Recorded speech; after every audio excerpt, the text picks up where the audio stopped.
Ya, baiklah Sobat Ole dan sahabat RBD yang masih setia mengikuti pembahasan TO ke-13 ini. Ya, kita memasuki soal pengetahuan dan pemahaman umum. Baik, mulai dari nomor 31, kalimat pasif yang benar dan sesuai dengan kaidah adalah kecuali ya, tapi cari yang tidak sesuai dengan kaidah. Nah, perhatikan untuk soal A sampai E, untuk satu soal yang hanya berkaitan dengan eh, sesuai atau tidak sesuai ini, ya durasi waktunya tidak akan lama ya, sobat. Ya, durasi pengerjaannya waktunya terbatas, silakan. Nah, kita lihat dulu. Nah, jawabannya adalah A ya, karena kalimat kalimat pasif itu tidak sesuai dengan kaidah. Kalimatnya dengan cepat, teknik itu dikuasainya. Nyah itu siapa? Nah, harusnya perbaikannya dengan cepat teknik itu ia kuasai karena kalimat ini bisa menjadi aktif. Ia menguasai teknik itu dengan cepat. Nah, kalau nyah di belakang berarti nyah menguasai teknik itu dengan cepat. Nah, ini kurang tepat. Jadi untuk kalimat pasif seperti ini, maka kata kepemilikannya ketika dia mengarah ke dirinya sendiri berarti harus muncul iya ya, seperti itu. Nah, kalimat pasif ini merupakan kalimat yang subjeknya sebelum predikat. Jadi, dikenai satu perbuatan atau aktivitas. Nah, makanya kalimat ini biasanya diawali dengan imbuhan per sama di. Ya. Adapun ciri-ciri kalimat pasif, subjeknya itu sebagai penderita karena dikenai pekerjaan ya, bukan melakukan pekerjaan. Ketika melakukan pekerjaan, maka kalimatnya aktif. Nah, kemudian predikatnya berimbuhan di ter atau terkan atau juga bisa bentuk kata dasar. Kemudian predikatnya berupa kata predikat personal atau kata ganti orang, disusul oleh kata kerja yang kehilangan awalan. Ya, seperti halnya tadi, kuasai, ketika ada menguasai berarti kata kerjanya aktif, tapi kalau kuasai kehilangan awalan maka dia jadi pasif. Ya, jadi kata dasar pun bisa menjadi kata kerja pasif. Tapi tidak semua kata kerja kata bentuk dasar pasif ya, ada juga yang aktif intransitif. Contohnya saya makan nasi itu tetap kalimat aktif, cuman intransitif. Kenapa? Karena tidak bisa dibalik. Kalau dibalik harusnya saya memakan nasi. Nasi dimakan oleh saya. Nah, kalimat pasif terdiri dari dua, ada intransitif dan transitif. Intinya transitif itu adalah kalimat yang bisa diaktifkan.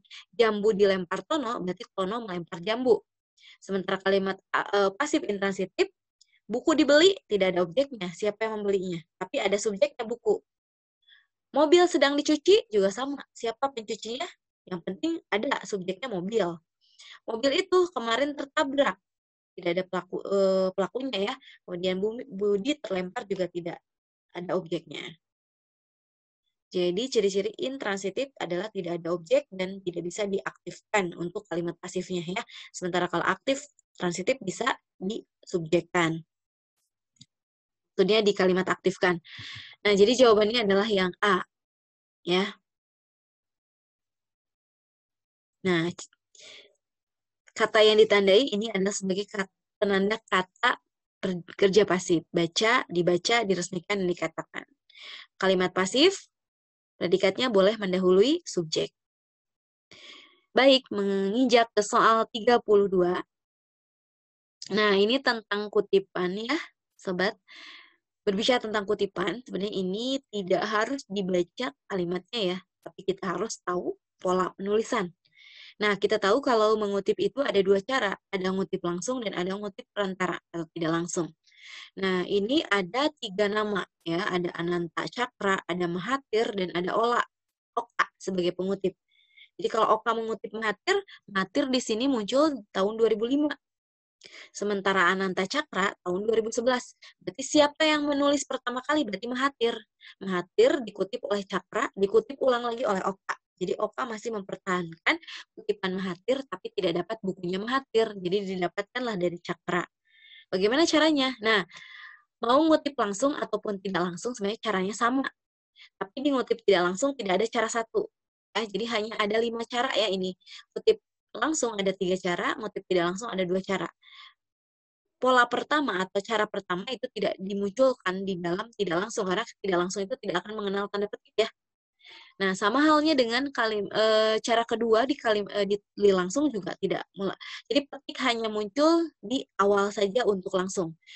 Di cara kedua dan ketiga di langsung sama seperti di tidak langsung. Cuma perbedaannya ada di dalam kurung ya.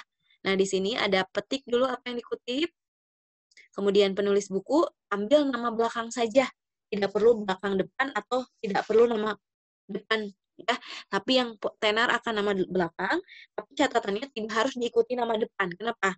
Karena ini hanya mengutip, bukan daftar pustaka. Kalau daftar pustaka belakang depan, tapi kalau untuk mengutip cukup nama belakang saja. Kemudian kalau ada menurut di depan, nah menurutnya pasti menurut penulis siapa nama penulis bukunya, nama belakang ambil tahun dan halamannya si penulis buku yang namanya yang halamannya paling tua dan tahunnya paling tua. Kemudian diikuti koma, kemudian kutipannya tidak perlu ada petik lagi. Kalau penulis buku ada subjeknya nih, tahun halamannya yang tua, tahunnya ya mengatakan bahwa ini untuk perangkai subjek. Nah, perbedaannya kalau ini menurut penulis bukunya sama. Cuma yang membedakan munculkan nama pengutip yang tadi ya, kan ada 3 nama. Nah, si yang perantara atau pengutipnya harus dimunculkan di sini. Sama, kesininya ada koma, kesini juga ada koma. Tahunnya, tahun halaman si pengutip. Karena tidak lagi langsung ke sumber buku aslinya. Penulis buku juga sama. Dalam pengutip, tahun halaman mengatakan bahwa sama. Yang membedakan hanya ada di dalam kurung. Sehingga, nah di sini Mahathir 2005 berarti penulis. Ananta Cakra atau Cakra itu sebagai pengutip atau perantara dan Oka sebagai pengutip selanjutnya. Nah, ingat nama pemilik atau nama pengutip pertama di awal ya. Penulis itu harus di awal, pengutip di keduanya. Nama akhir pengutip ditempatkan dalam tanda kurung. Dalam artian kita ambil nama belakangnya ya. Nah, dengan ketentuan ketika nama akhir pengutip tahun halaman atau nama pengutip tahun. Jadi boleh pakai halaman, boleh sampai tahun saja. Nah, yang benar yang mana? Nah, seperti ini ya. Ketika jadi pengutip, langsung maka yang muncul hanya Mahathir saja. Karena Mahathir tahun 2005. Tapi ketika mengutip tidak langsung, maka akan muncul Mahathir dalam Cakra. Tahunnya juga sudah berubah. Dari tadinya 2005 jadi 2011. Ya, sama halnya dengan ini, Mahathir dalam Cakra 2011. Nah, jadi artinya hanya mengingat pola nulisnya dan pasangannya. Jawabannya adalah C ya. Nah, jawabannya C kenapa? Karena yang lainnya yang dicoret penulisannya kurang tepat. Karena untuk teknik mengutip ini ada cara ya. Jadi tidak akan keliru penggunaannya. Jadi perhatikan baik-baik cara mengutip. Apakah mengutip langsung atau tidak langsung. Atau mengutip tanpa perantara atau langsung ke sumber ya. Atau mengutip sebagai perantara. Ini Oka sebagai perantara. Karena mengutip Mahathir melalui bukunya Cakra. Gitu ya. Jadi yang diambil nama belakang. Nah, berikutnya soal 33 untuk mengembangkan topik pembinaan lingkungan perguruan tinggi. Nah, menjadi tulisan yang runut bagaimana? Nah, untuk mengembangkan sebuah tulisan, kita tahu bahwa karya tulis ilmiah itu diawali dengan permasalahan ya. Mengapa kita menulis? Karena memunculkan permasalahan yang ada di latar belakang. Kalau tidak ada masalah, berarti kita tidak akan menganalisis atau meneliti. Kenapa ada masalah? Karena penting untuk dibahas. Berarti caranya adalah, nah urutan kerangkanya, kalau ada kata pentingnya, kalau tidak ada kata masalah ya, berarti penting dulu sasaran, bentuk, baru saran terakhir. Atau yang lainnya. Pokoknya penting sama saran aja di akhir. Tengah-tengahnya menyesuaikan. Nah, ketika ada kata masalah, maka geser penting di kedua, masalah dulu yang pertama. Masalah, pentingnya, langkah-langkah, dan saran. Nah, karena di sini tidak didahului oleh kata masalah, berarti kita dahului dengan kata pentingnya. Yang ada kata pentingnya itu hanya B, C, dan E. Berarti A dan D kita skip dari awal. Tapi kesalahannya di A itu dimulai dari sasaran. D itu dimulai dari bentuk pembinaan. Nah, sementara yang C, di keduanya langkah. Harusnya sasaran dulu siapa, baru langkah-langkah. Karena langkah-langkah itu biasanya mendekati sebelum saran ya, biasanya. Jadi, untuk aturan seperti ini, maka sesuaikan yang bagian tengahnya. Setelah kita tahu bahwa masalah pentingnya itu perlu didahulukan, nah yang lainnya itu menyesuaikan. Baru terakhir saran. Baik, menginjak ke soal 34, ini juga sama ya tentang karya tulis ilmiah, tapi bagian dari penulisan Ya, betul. Daftar pustaka atau identitas pustaka ya. Atau nama lainnya adalah bibliografi, gabungan dari referensi baca. Nah, di sini diperhatikan ada judul buku, penulis, kota penerbit, dan tahun. Dan tidak hanya itu ya, ini ada 3 penulis ya di buku yang berbeda. Nah, kira-kira yang mana jawabannya? Yang kita lihat dulu ya. Penulis daftar pustaka itu, atau bibliografi itu, yang tepat adalah rumusnya Nataju Tempe atau Nataju Kobit. Nama, tahun, judul, kota, atau tempat ya, kemudian penerbit. Nah, seperti halnya di sini. Nah, jadi nama dulu dibalik namanya ya, kemudian tahun, judul, kota, sama penerbit, dan di setiap sekat itu ada titik, nama titik, tahun titik, judul titik, tempat atau kota titik 2, penerbit titik. Di akhir ada titik ya. Nah, apa yang harus diperhatikan? Pertama menulis nama ya, karena yang akan muncul adalah belakang, koma, depan. Kalaupun ada tengah ya tengah mengikuti setelah depan. Tidak ada belakang, tengah, depan, tapi belakang, koma, depan, tengah. Kemudian nama penulis ditulis tanpa gelar. Jika ada 2 penulis dalam satu buku itu ada 2 orang penulis, maka yang dibalik hanya nama pertamanya saja ya, yang keduanya nggak usah dibalik. Berikutnya, jika ada banyak referensi, maka urutkan secara alfabet, sehingga jadi menyusun dari nama belakang mulai A sampai Z. Jadi disusunnya setelah nama belakang dibalik. Nah, sementara itu di penulisan judul itu penulisannya dirangkai hurufnya ditulis kapital ya, kecuali 3 hal, konjungsi, preposisi, dan kata sandang. Nah, jadi seperti ini ya sobat. Hadi Farid ketika dibalik Farid, Hadi. Jas Badudu ketika dibalik Badudu JS. Berarti yang akan dahulu atau didahulukan adalah Badudu ya. Karena B dulu baru F. Nah, sementara H dan J kan duluan H sebenarnya, tapi kita tidak membalik alfabetnya dari nama depan ke nama belakang. Jadi itu tata cara penulisan daftar pustaka, sehingga dari soal ini mana yang didahulukan? Yang pertama Kak, Prita dulu, karena Kak lebih dulu. Kalau ini, yang keduanya Setiawan Sony ya. Baru yang ketiga Wardani, Kak. Jadi K dulu, kemudian S, kemudian W ya terakhir. Maka didapatkan jawabannya yang E. Kenapa? Karena ini Wardani dulu, Setiawan dulu, Prita dulu. Nah, harusnya Pritanya dibalik, bukan Prita K, tapi K, Prita. Setiawan, Sony. Nah, itu K. Belakang dibalik ya. K titik, Prita ya harusnya. K titik Prita, K titik, Prita, Setiawan, Sony, Wardana, K titik. Nah, kalau ada K pembatas dengan K sebagai penanda singkatan, itu tidak boleh ditulis 2 kali, udah aja ya mewakili. Nah, kesalahan yang D itu adalah ya itu nama Prita tidak dibalik. Ya, sama dengan C juga. Sementara A dan B itu tidak disusun berdasarkan alfabet yang sudah dibalik namanya. Ya, berikutnya soal masuk ke materi yang ke-35. Ini adalah soal tentang sinestesia ya. Sinestesia itu apa? Nah, sinestesia itu adalah ungkapan suatu panca indera yang diterapkan pada panca indera yang lain. Jadi, pertukaran 2 indera ya, yang sangkut paut atau saling berkaitan. Nah, di sini mana yang termasuk dalam sinestesia adalah yang C ya. Suara anak itu sangat lembut. Lembut itu kan perasaan ya. Suara itu pendengaran. Berarti ada pendengaran dan perasaan bergabung dalam satu kalimat. Kalau senyum, ramah. Ramah itu kan sikap. Senyum juga ke sikap ya. Jadi itu tidak ada majasnya. Seperti itu ya. Udara pasti ada yang dingin, ada yang hangat. Jadi tidak ada majasnya. Nah, memandang, terlihat itu dua-duanya kata indera penglihat ya. Menggunakan indera penglihat. Di mana Bapak Romo mencari ceramah tadi pendengaran saja. Jadi yang menukarkan 2 indera atau pertukaran 2 indera ada di C. Suara itu kata ke indera pendengar, lembut itu peraba. Baik, soal nomor 36. Nah, ide pokok paragraf pertama adalah, ide pokok sudah tidak asing lagi ya. Kita lihat paragrafnya di antara 1 sampai 4 mana yang berupa kalimat utama. Karena kalimat keempatnya skema ini, berarti skema ini semuanya mengarah ke atas ya. Berarti kalimat utamanya nomor 1. Jadi jawabannya C. Izin operasi travel diberhentikan oleh otoritas jasa keuangan. Jawabannya C. SP-nya yang dipertahankan. Berikutnya kalimat 37. apakah inti kalimat dari ketiga? Nah, inti kalimat, setiap kalimat punya inti ya. Satu paragraf punya ide pokok, tapi setiap paragraf di paragraf kalimat-kalimatnya punya inti. Nah, ini kita lihat kalimat ketiganya. Pasalnya, Columbus yang tercatat dalam sejarah sebagai penemu benua Amerika ternyata tidak pernah bla bla bla.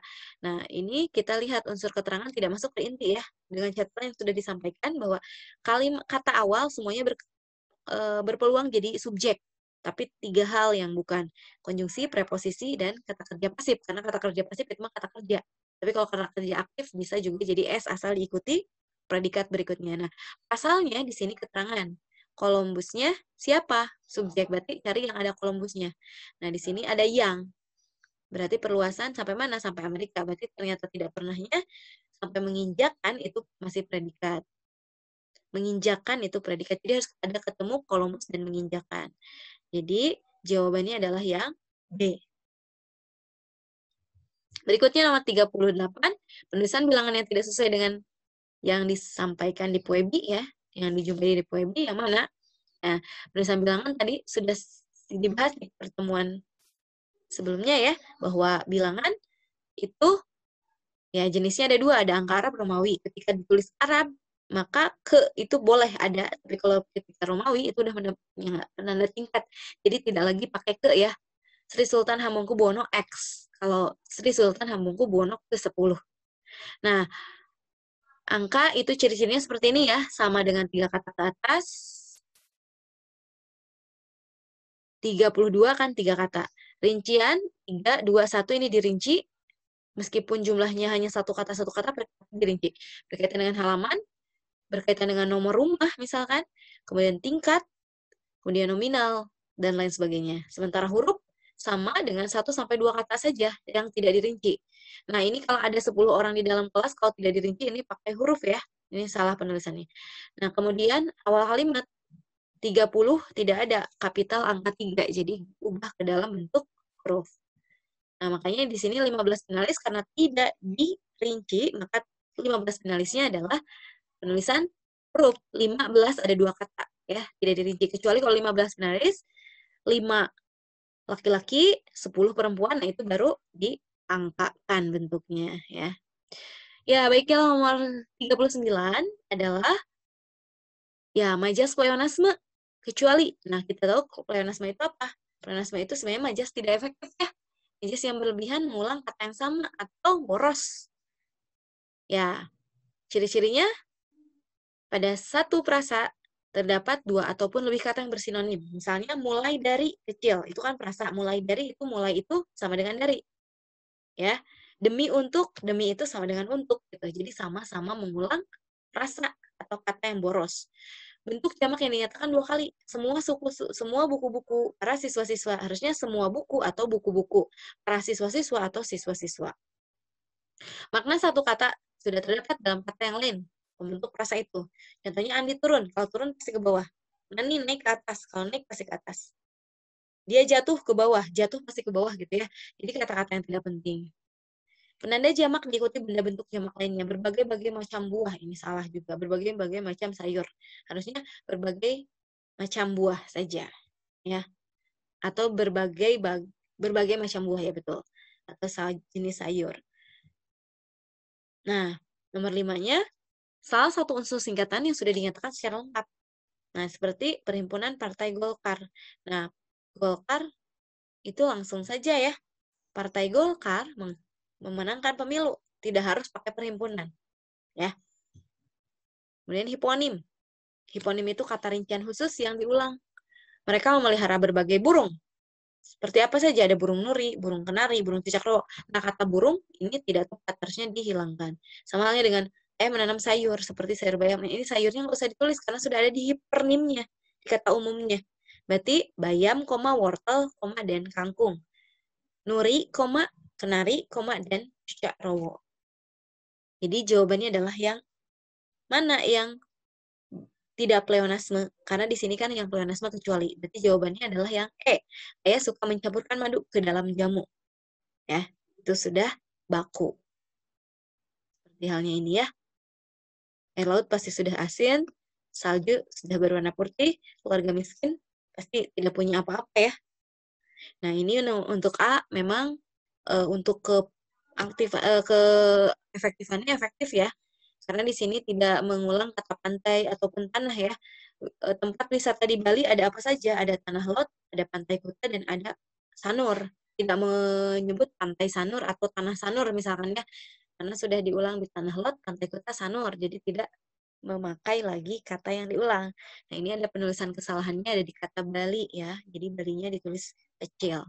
Tapi ketika ditanyakan plenasme yang A juga sebenarnya betul, tapi secara penulisan yang kurang tepat.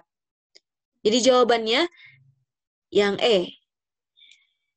Ya, demikianlah sobat untuk pembahasan UTBK TO ke-13. Ya, semoga apa yang saya sampaikan tadi memberi banyak manfaat untuk sobat Ole dan sahabat RBD dimanapun berada ya. Ya, terus berjuang ya, karena tidak ada kesuksesan tanpa adanya perjuangan. Mohon maaf atas segala kekurangan dan kesalahan dalam penyampaian. Saya Sri Maryanti dari Rumah Belajar Daniel. Salam Yes I Can. Assalamualaikum warahmatullahi wabarakatuh. Halo Sobat RBD, kita sekarang kembali akan membahas tryout UTBK 2020. Hari ini kita akan bahas tryout 13 dengan mata pelajaran Bahasa Inggris bersama saya Bu Evi. Iya, tentunya kalian sudah membaca ya, ada 2 teks di sini dan saya sudah beberapa kali mengatakan paragraf pertama itu kalian harus baca dengan cukup teliti. Ya, tapi jangan lama-lama ya, sehingga kalian bisa tahu, bisa memahami sedang berbicara apa teks ini. Ya, kita lihat sekarang secara garis besar ya. For the Pacific Bluefin Tuna, untuk ikan tuna bersirip biru dari lautan Pasifik, sitting at the popular kids table surely is not paying off. Nah, di sini sit at the table itu bukan bermakna duduk di meja. Ya tentunya ini adalah ungkapan atau idioms ya dalam bahasa Inggris. Sit at the table maknanya adalah menyatakan dengan tegas. Ya, jadi pernyataan populer yang tegas itu tentunya is not paying off. Pay off artinya membuahkan hasil. Jadi maknanya pernyataan populer yang tegas itu tentunya tidak membuahkan hasil. Ya, untuk apa? Dalam hal ikan tuna bersirip biru ini. The stock of the fish, persediaan dari ikan tersebut is at historically low levels and is being dangerously overfished. Jadi persediaan ikan ini di sepanjang sejarah itu ada pada titik yang terendah dan sedang diburu sampai tingkat yang cukup membahayakan. Ya, itu dari sebuah laporan.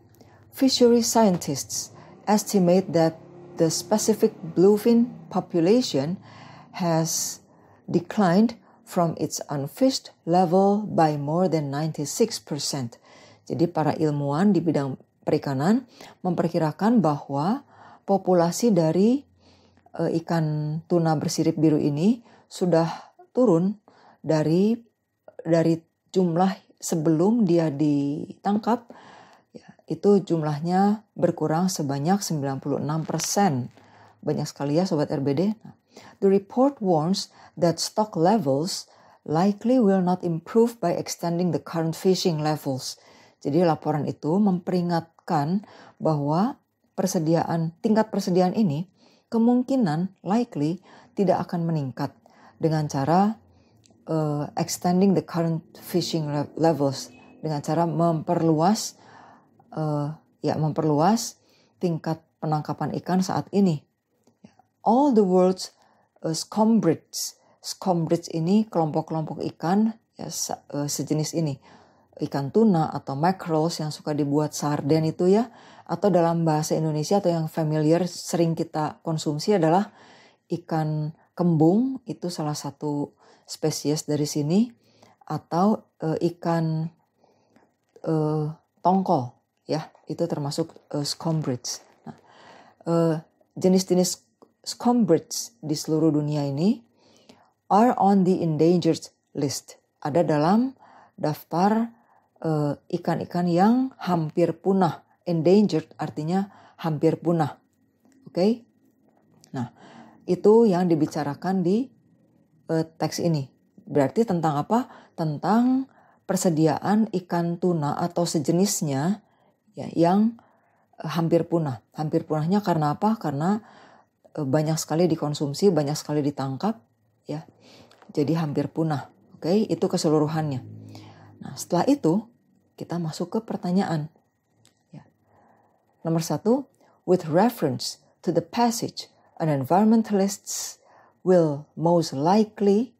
Nah, yang ditanya di sini ya, Sobat RBD, itu adalah para ahli lingkungan di sini, ya, environmentalist. Nah, kita lihat sekarang, ada di mana kira-kira para environmentalist itu? Ya, di sini yang ada report ya, bukan orangnya. Nah, kita lihat secara sekilas paragraf kedua, one problem is that the majority of bluefin that fishermen are snagging. Di sini yang disorot adalah fisherman-nya. Nah, kita lihat paragraf ketiga, the director of the Pooh Environment Group has said. Nah, di sini ada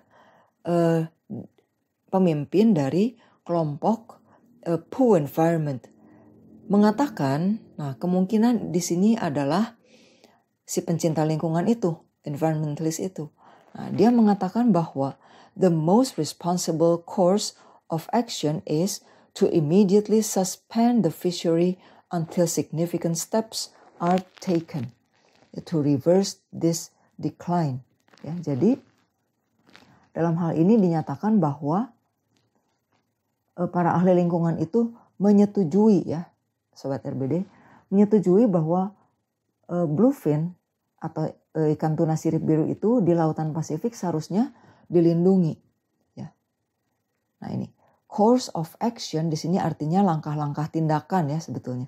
Langkah-langkah tindakan yang paling bertanggung jawab adalah to immediately suspend. Suspend itu artinya adalah menghentikan atau menangguhkan penangkapan ikan sampai langkah-langkah yang signifikan diambil untuk mengatasi penurunan yang drastis ini. Oke, nah jadi jawaban dari nomor 1 ini yang mana?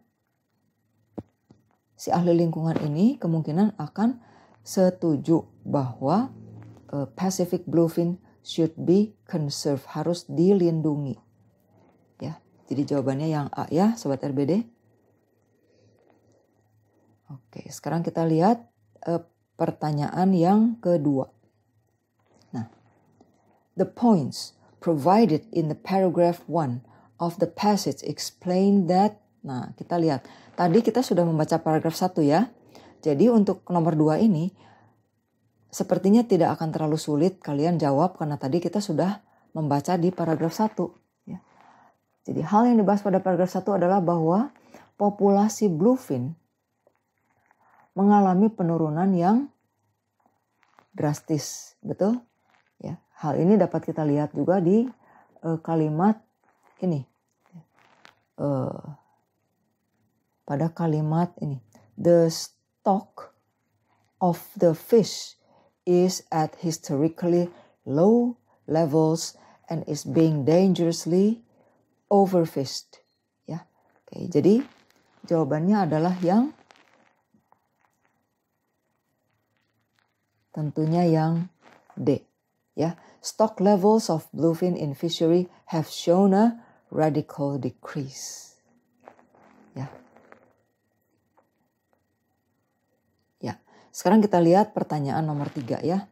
Nah, paragraph 2 is linked to paragraph 3. Paragraf kedua itu berhubungan dengan paragraf 3. Dalam hal the former, dalam hal paragraf yang dinyatakan sebelumnya, the former artinya berarti paragraf 2 bilang apa ya. Sedangkan kamu lihat di sini pilihan-pilihannya semuanya ada kata the latter. Ya, the latter. Nah, ini semua ya. The former and the latter itu satu ungkapan.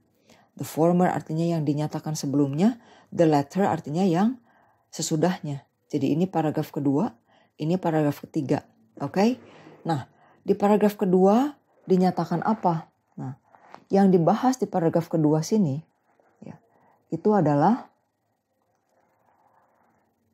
masalah dan akibat dari menangkap bluefin atau ikan sirip biru itu yang masih terlalu muda. Ya. Nah, di sini kan, one problem is that the majority of bluefin that fishermen are snagging ini artinya menangkap ikan menggunakan seperti hook. Kalian tahu ya, yang seperti kait ujungnya. Sehingga terkait si ikannya. Lalu dibawa ke kapal.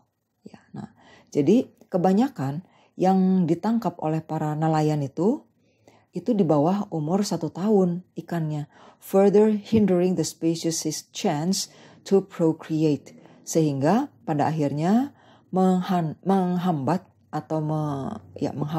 menghalangi spesies tersebut untuk berkembang biak. Nah, jadi di paragraf kedua dinyatakan mengenai masalah, ya, masalahnya, oke. Nah, sedangkan di paragraf ketiga kita lihat ya, paragraf ketiga menyatakan apa secara cepat. Kita lihat di sini, ini pendapat yang tadi ya, yang nomor 2 sudah kita bahas pendapatnya.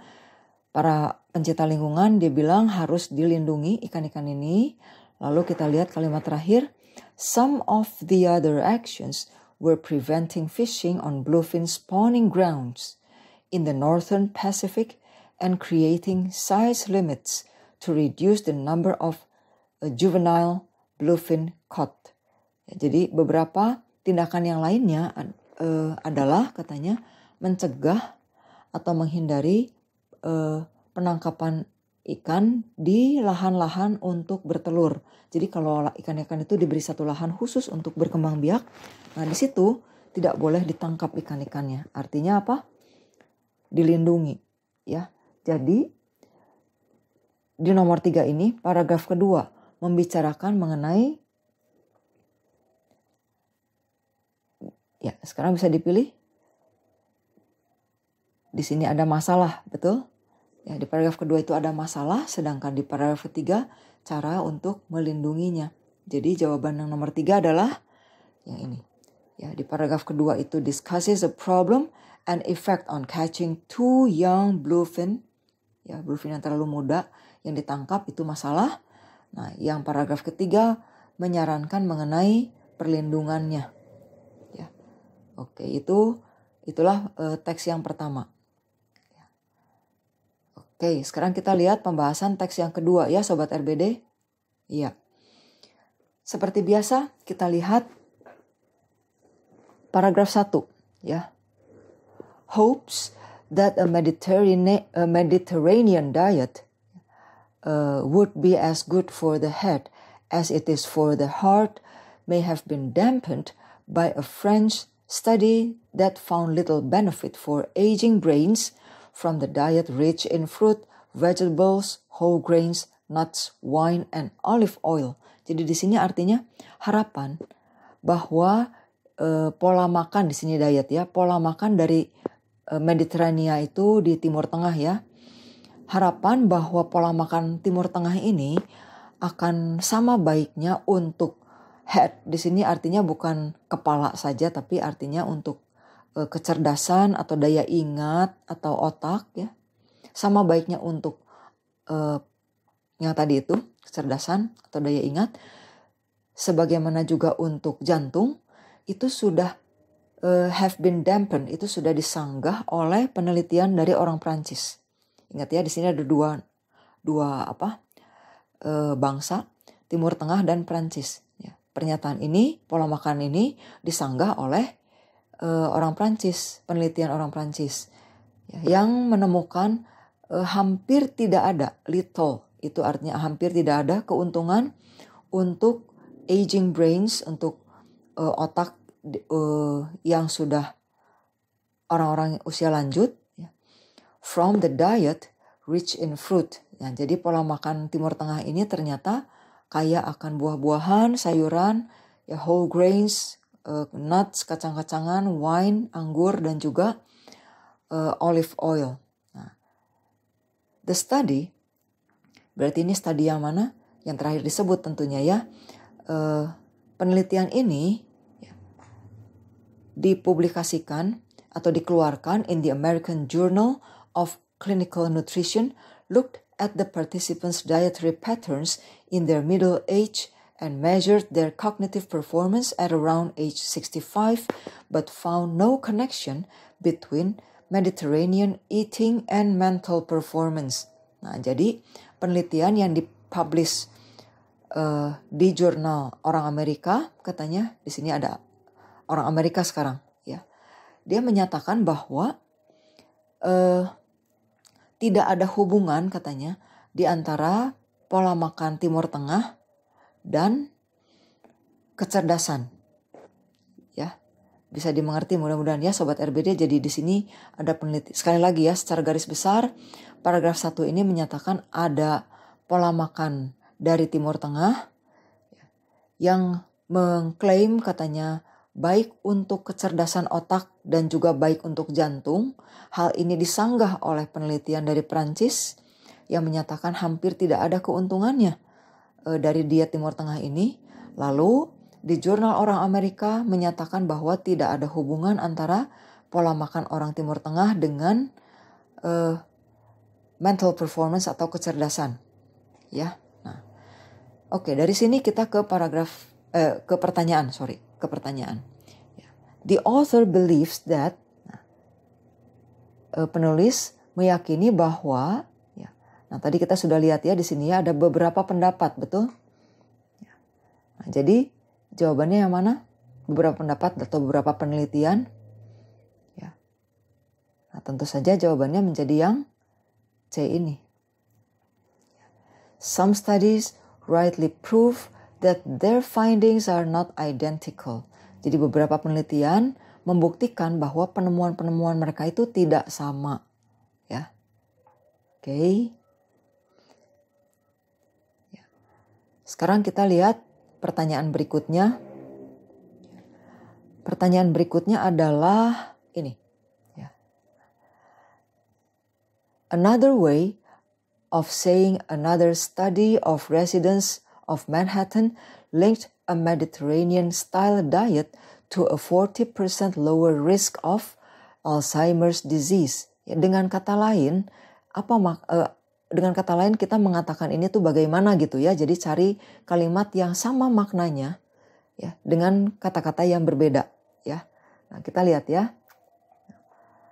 Maknanya di sini adalah ya, penelitian lain terhadap penduduk Manhattan menghubungkan cara pola makan Timur Tengah tersebut dengan menurunnya resiko penyakit Alzheimer sebesar 40%. Ya, jadi dengan kata lain, pola makan Timur Tengah itu dapat mengurangi resiko penyakit Alzheimer sebanyak 40%. Seperti itu ya, Sobat RBD. Nah, jadi yang mana yang tepat? Tentunya yang ini. A Mediterranean diet ya, dapat mengurangi resiko terkena penyakit Alzheimer sebanyak 40%. Ya, itu ada di sini ya, ada di paragraf ketiga ini. Tapi untuk menjawab pertanyaan seperti ini kita tidak perlu melihat ke teks. Cukup kalian mengartikannya saja dari sini. Jadi cepat nanti kalau kalian mengerjakan soal UTBK ya. Nah, oke, kita lihat. Pertanyaan berikutnya, in organizing the ideas, artinya untuk mengatur gagasan-gagasannya, si penulis itu memulainya dengan apa? Nah, memulai tentunya kita harus melihat di paragraf 1. Ya. Di paragraf 1 katanya, yang tadi sudah kita baca tentunya, kalian masih ingat ya, berbagai penelitian dari berbagai negara. Jadi di sini tentu saja artinya jawabannya adalah membandingkan satu penelitian dengan penemuan-penemuan yang lain, ya. Mediterranean, French study, dan American Journal. Oke, jadi tentu saja jawabannya adalah ini, ya, yang B. Oke, ya begitulah pembahasan mengenai tryout 13. Terima kasih Sobat RBD. Sukses untuk kalian dan semangat terus menjelang UTBK.